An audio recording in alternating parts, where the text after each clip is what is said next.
Está bien buena esta vista, esa me gusta igual. Esa parte está bacán. Porque se ve Este es el rico. famoso encebollado, ¿eh? Y a lo lejos, un hermoso arco iris. Bueno, estamos ensayando un poquito para el Inti Jam de mañana. Me la puso compleja mi peña y carpe.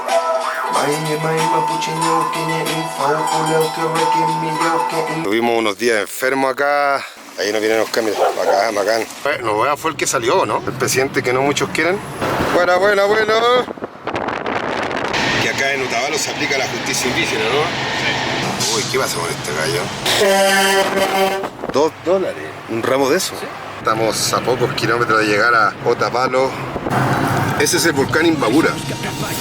Venimos la mejor fecha aquí con los Peña tocando. Ya nomás llegamos ya para el concierto de Inti Jam Fest.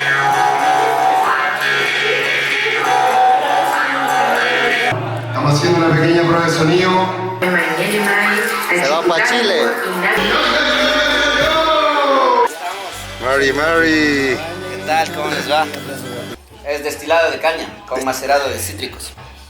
A ver. Purcotoín. Ay, ay, ay. Ah, que no, ahora sí matamos el bicho. Casi siempre ha sido así pues con la iglesia. Todo lo que no logran entender. Los satanizan. Los